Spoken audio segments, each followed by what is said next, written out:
to show you some tips to choose the healthiest option when you're buying packaged or processed foods. So typically I like to start off a presentation by getting you kind of in the mindset of what we're going to be talking about. So last time I had you share, and I'm going to have you share again. So when you go to buy packaged or processed foods, what do you look for? Do you have a particular brand you like? Do you go by the price? Is there a particular packaging that you find interesting? So if you just discuss among yourselves just for a minute or two what you look for when you're buying packaged and processed foods, and I'll just get you kind of in the mindset of what we're going to be discussing. Oh, I've known for a long time. I thought it was a doctor.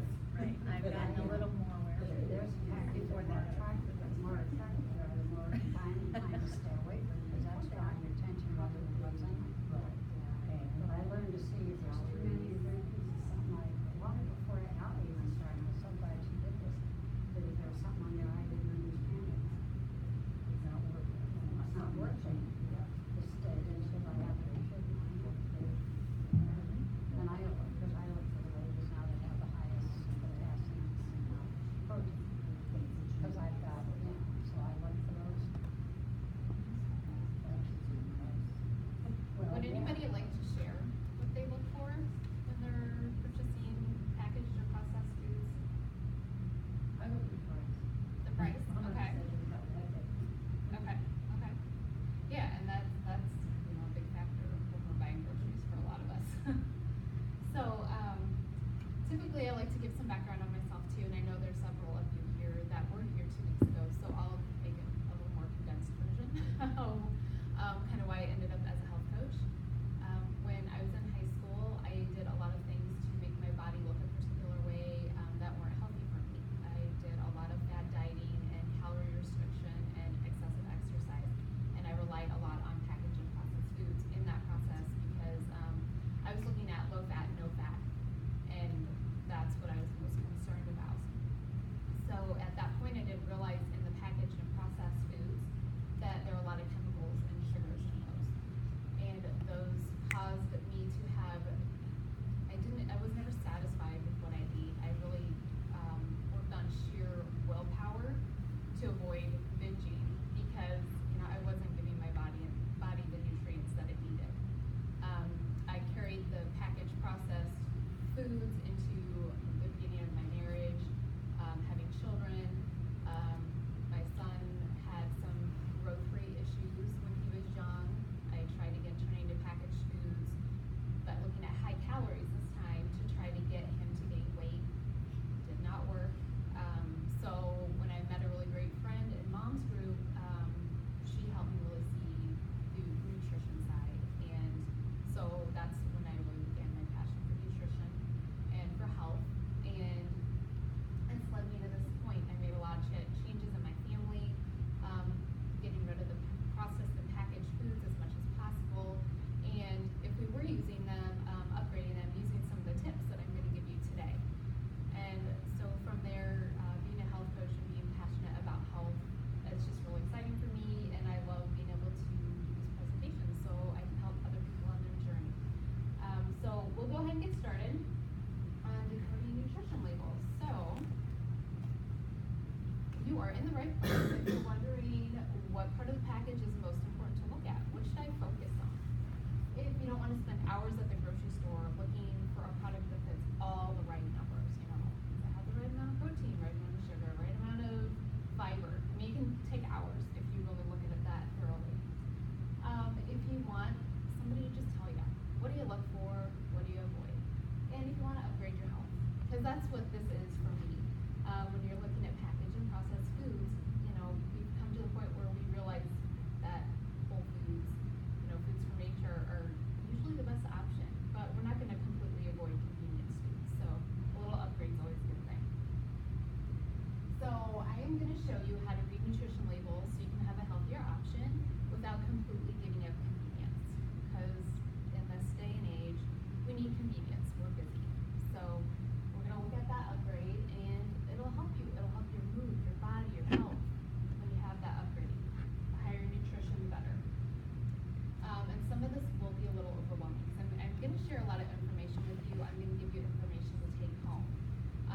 So if any of you want to continue on with me for support, I'll tell you about that at the end. And those of you that were here for the sugar talk, you've already gotten the information, so, a little short presentation a little bit. So 3 misconceptions I typically get when people are talking about how to read nutrition labels. So we'll start with number 1, and that's the front of the package. It says low fat, high in fiber, great source of protein, made with real fruit. The list goes on and on of the claims on the front of the package. And so there may be that immediate assumption, this is a really good product. This is what I should be buying. I want something high in protein. This is it. Well, the front of the package is just part of the story, and it doesn't give us a full picture of what the product really is. So a product may really be low in fat, or high in fiber, or high in protein, but it may also be really high in sugar. So we need to look a little bit deeper than just the front of the package. And I like to give examples. This one I'll give quite a few examples. So in this one, Hawaiian Punch is something you'll probably see a lot. I know we see it like children's parties at school, birthday parties, those type of things. You'll see it says made with natural fruit juice. It's kind of hard to read, but it's on there. But if you'll notice in the ingredient list, the juices are all in the less than 2% area. So there's essentially no real fruit juice in Hawaiian Punch, even though it does say it in the front of the label. So that's where a little bit deceiving can come in, parents thinking, oh yeah, made with natural, fruit juice, sounds good, let's do it. But it's really, the majority of it is water and high fructose corn syrup. So that's where it can be deceiving on the front of the package. There may also be products that their names sound really good, like Healthy Choice, or Lean Cuisine, or Light Fit. There's so many of those, and those are the same thing. They're just a brand name. They don't necessarily tell you what's really in the product. Another thing is foods that are labeled all natural. All natural is an unregulated term. So any company can put on their product all natural, and it doesn't mean a thing. So that's another place that you can get caught up, because that looks good to consumers, but yeah, it doesn't have anything in it at all. Okay, so the second misconception, and I'm going to spend the most time on this one, because this one tends to be the biggest trap for most people. Calories are the most important part of the nutrition label, because that's the only way to lose weight and get healthy, and that's what we've been hearing for years. Calories in, calories out. That's how you lose weight, that's how you get healthy. Unfortunately, this has caused a lot of problems for people, because all calories are not created equal, and they're not processed the same by our body. So this is kind of a cool example, and hopefully you can read this, but this is the same amount of calories in nuts, same amount of calories in French fries. And down here at the bottom is the net effect of those 2 different sources of calories over a study is actually done over 4 years. So nuts have vitamins, have minerals, have fiber, protein, fat, all those good things. They keep you feeling full longer. They keep you satisfied. They do good things in your body. French fries, same exact calories. So keep that in mind, same calorie content. Except it's starch. It causes insulin spike. It has essentially no nutritional value. So at the end of a 4-year period, you will be down almost 0.6 pounds if you're eating the nuts, versus being up almost 3 pounds from eating French fries. So that's kind of interesting. So the source of calories is really important, and there's a group called the Center on Science with Public Interest, and they have shown, source of calories, that there are 10,000 chemicals in our food right now, and those are supplying calories to our body. These chemicals are a little concerning, because it's kind of questionable whether they are safe, and especially in combination, whether they're safe in combination with other things. Part of the reason this is a concern is because these chemicals are not independently tested, and they don't take into account the cocktail effect. The cocktail effect showing different additives. We have additives in our food and our medicine. We have chemicals coming from our cosmetics, our personal care products, our flooring, our couches, you know, the new car smell that you smell, that's actually off-gassing, which is a chemical, kind of interesting. You know, industry, cigarette smoke. There's so many different chemicals that we're faced with every single day.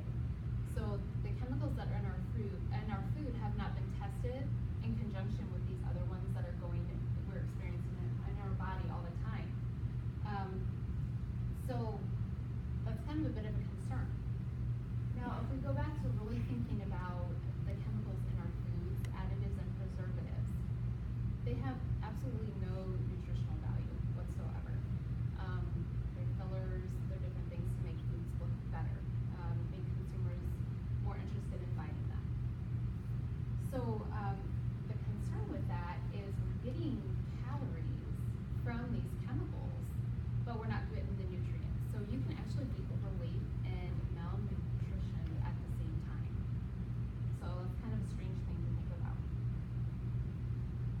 So I'm going to go through, I'm going to give you a list later that has a whole lot of information about different chemicals in our foods.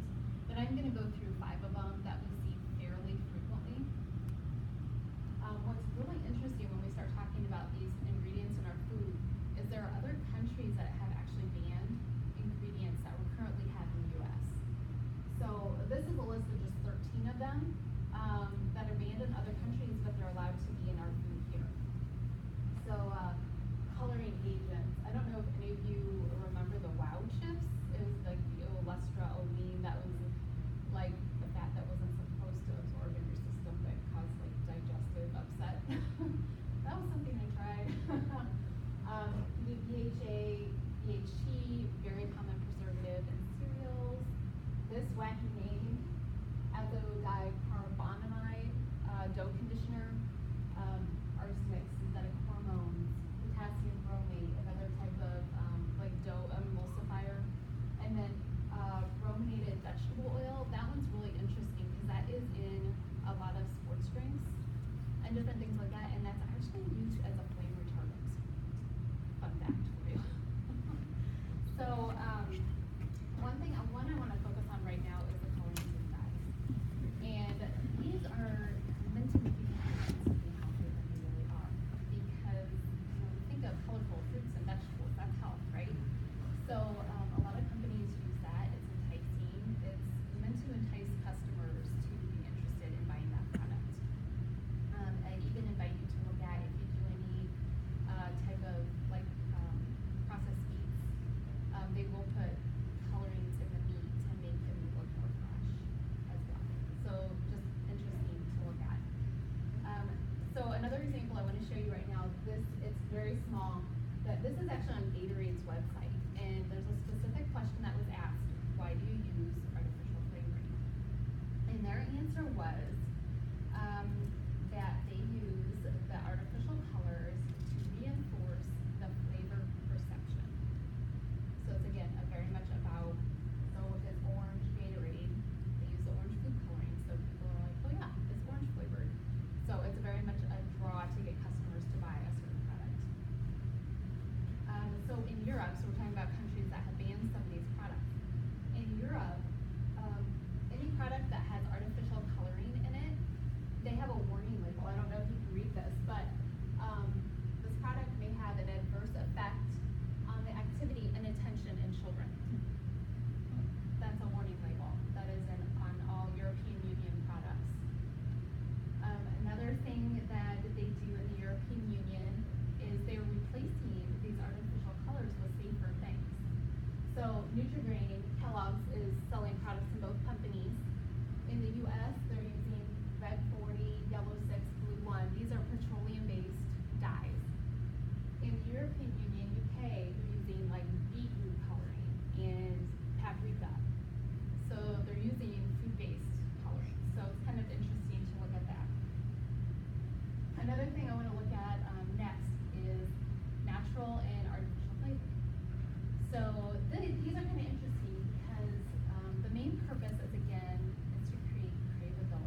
actually have employees in these companies that are head of craveability. That is their sole job, is to make a product that enticing to a consumer that they'll go back to it again and again and again. So a natural or artificial flavor will create a quick, really intense burst of flavor. That flavor will then dissipate quickly, leaving you wanting more.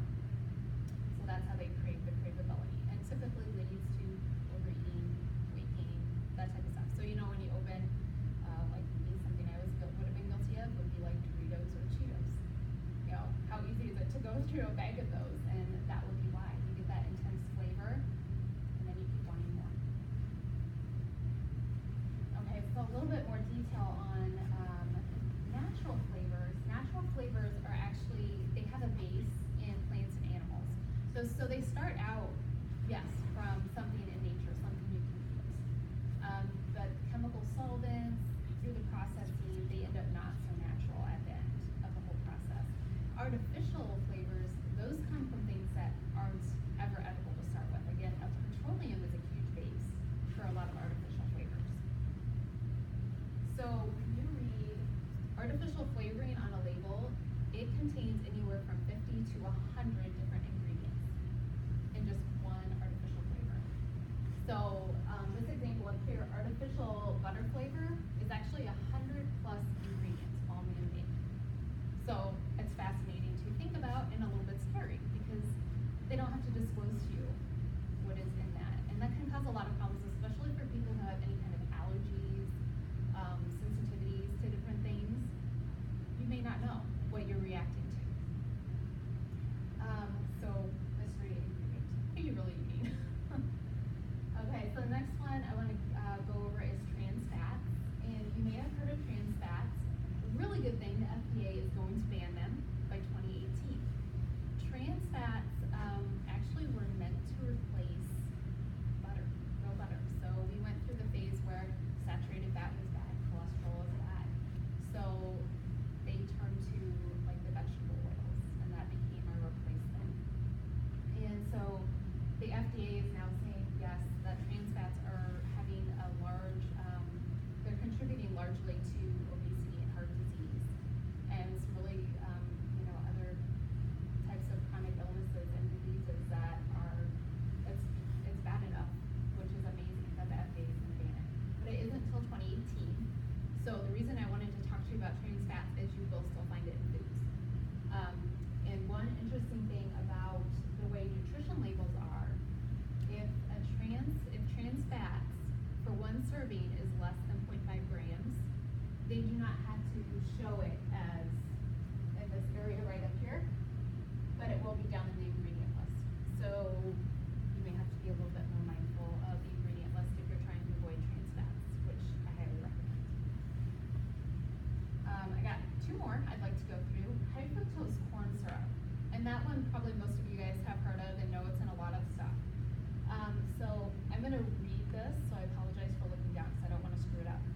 So high fructose corn syrup has a really interesting biological effect, and not in a good way, unfortunately. So there was research done by the Dr. Bruce Ames group of the Children's Hospital Oakland Research Institute, and they found that free fructose from high fructose corn syrup requires more energy to be absorbed by the gut. So this depletes the energy that your gut needs to maintain the integrity of your intestinal lining. So this all means that free fructose, when you eat too much of it, which is not hard to do, literally punches holes in your intestinal lining, leading to leaky gut. So if you've heard of leaky gut, that's kind of a hot term right now in health. So what ends up happening is partially digested food and different things that really your digestive system should be handling and eliminating for you is getting out into your bloodstream. And that is causing inflammation. And you'll hear me say inflammation quite a bit. Inflammation is a root cause of so many of our chronic diseases and aging illnesses that we're seeing now. Things like obesity and heart disease, cancer, dementia. So many of these things are caused by inflammation, but the inflammation can be tied back to some of the things that are in our products that we're eating.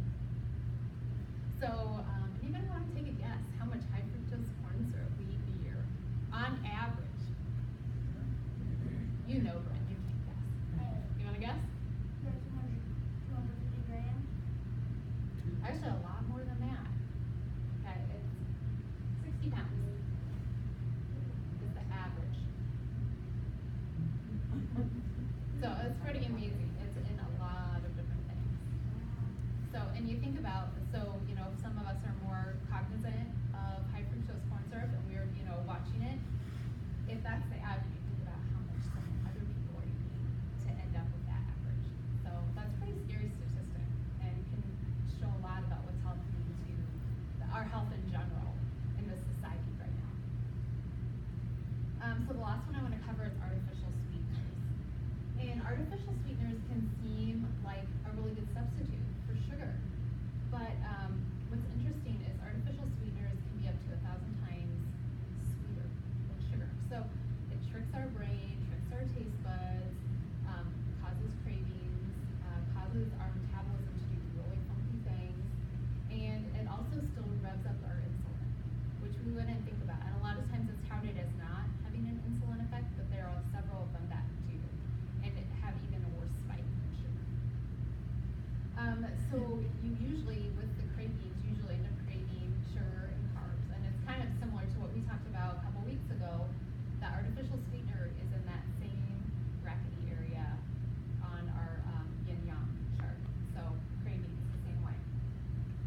So a couple other things, there's animal studies, like we're little rat friends. In the animal studies, so this rat on the left was eating artificially sweetened food. The rat on the right, sugar sweetened food. So the rat on the left gained 14% more body fat in 2 weeks. In 2 weeks, yes. Metabolic fire decreased, and what's interesting, even as interesting, I think, the rat that gained all the weight actually ate less calories than the rat on the right. So that's how artificial sweetener can do really strange things to your metabolism. And another one, and I did kind of go over this last week, I think I kind of mentioned this one. This other interesting study is they had rats, given them a choice of artificial sweeteners or cocaine, and they always picked the artificial sweeteners, even though they were programmed to be cocaine addicts. So it just goes to the addictive qualities of artificial sweeteners. So in an ideal world, we would be having a lot of nutrient-dense food in our body and a lot less of these things. And in that ideal world, our body would be able to totally just detox, get rid of all of that junk, and it would be no problem whatsoever. Unfortunately, if we look back, if we think about the chemical cocktail drink that I had up there before, we're so bombarded with toxins coming from all different directions. Now, some of them we can do something about. You know, some of them we can't control, some of them we can. But since our body can't detox as well as it should be, we get kind of bogged down. And if you think of an assembly line, you know, and a process gets stalled right up here, you build up, you know, and nobody's here to shut off the production process. So what ends up happening to those different chemicals and toxins that our body doesn't really know what to deal with, those end up into our bloodstream as well. And that causes the same thing, the inflammation, the chronic illnesses, those type of diseases. So another not so fun thing to think about, toxicity is one of the main causes of weight gain. So it's kind of what we talked about, you know, a little bit, thinking about what happens with sugar. It's kind of the same thing. Our body is always trying to keep us healthy. That is our body's main job, is to help us survive. So when we're putting toxins into our system, our body's trying to do the best that it can. And so what our body does is it turns those toxins into, it stores them in fat because it wants to protect our organs. So toxins can cause weight gain, and then it is really hard to lose it, partly because of the buildup on our assembly line. Because if we're not shutting off the toxins at the start, it just keeps piling up. So those are some fun 5 ingredients to look at. Unfortunately, like I can literally talk for hours about this because there are so many in our food system right now. So, but we'll go on to misconception number 3, and that is I don't eat sweets, so sugar's not a problem for me. So sugar's another one that is in everything. If you were here a couple weeks ago, you know it can lead to fun illnesses like diabetes. They actually call Alzheimer's and dementia type 3 diabetes, which is an interesting fact. They're kind of linking that to sugar consumption as well. And so most of us, you know, we're trying to watch it, but the maximum sugar we should be eating in a day, and this is approximate with sugar cubes, but 20 to 40 grams for an adult and 12 to 18 for a child. So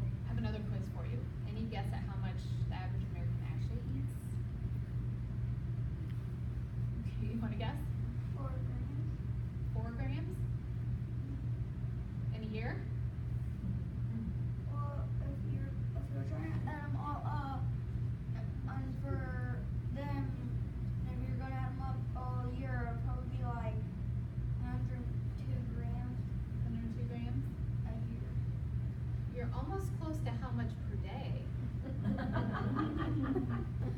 So in a day, the average American consumes 194 grams of sugar. And just in one day. So if you look at our range of what we're supposed to be at for an adult, that's 5 to 10 times more. So in here, okay, this will be fun. So, okay, this is 4-pound bags of sugar. So there's 10 of them on the screen. So you have 10, 20, 30, 39 4-pound bags of sugar a year per person. 156 pounds. And this is a USDA statistic.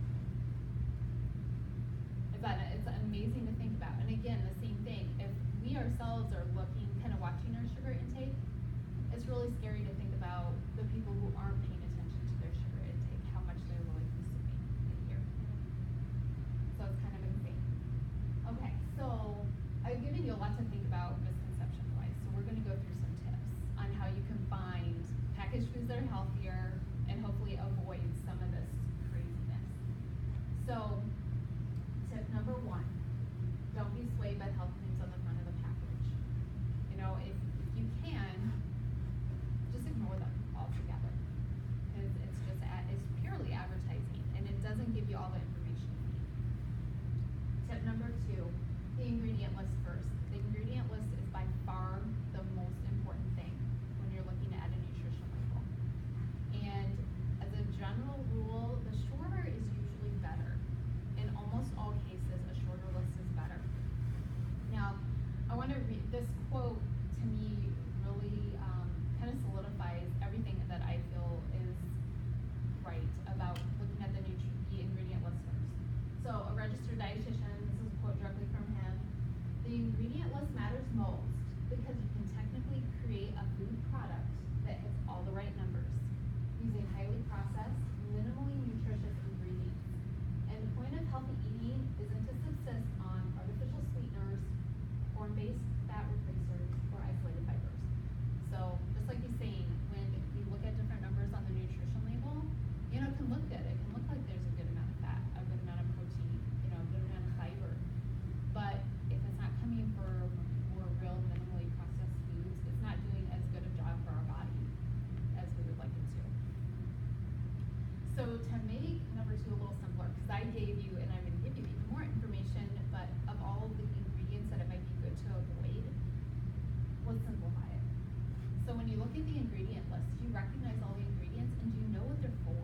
Like, do you understand the purpose of why they're in the product? Because if they don't have a true purpose as far as, you know, not having, you know, artificial colors, is that really there because it needs to be there? No, it's there just to sell the product. Can you pronounce all the ingredients? So that one I had in there before, that azocarbonamide or whatever, that'd be an ingredient we wouldn't want to do. I mean, that's a crazy, insane ingredient to try to pronounce. The third one is my absolute favorite, is could you reproduce it in your own kitchen? And most of us don't have monosodium glutamate hanging around in our kitchen, or trisodium phosphate, or some of these other things that you'll see on the ingredient list. So if it's something that you could cook yourself in your own kitchen for the most part, that's typically a better option. Tip number 3 is be aware of the serving size, and this goes a lot to, you know, if you're trying to lose weight or maintain your weight, a lot of times we're eating a lot more than what a manufacturer has determined is the serving size. And I don't know if you're guilty of this, but I definitely eat the bowl of cereal on the right. And so, you know, in my case, I'm probably eating 3 or 4 times the amount of cereal that I probably should be. Now, Pop-Tarts, I gotta say, I wouldn't recommend people eat those for breakfast. It's more like a dessert.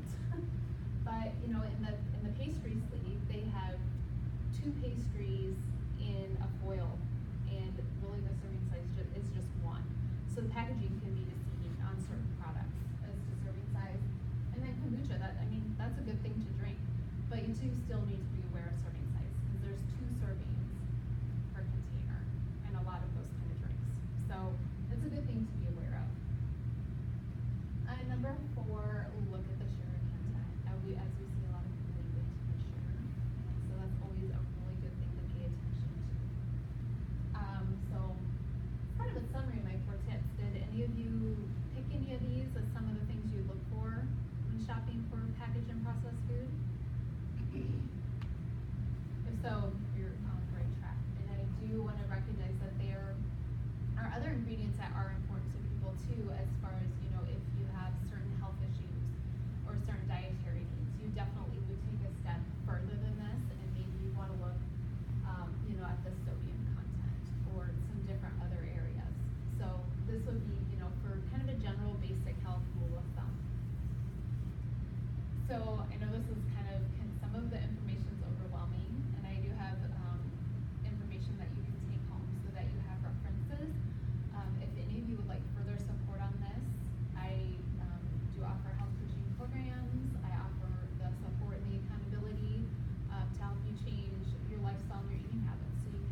answer any questions.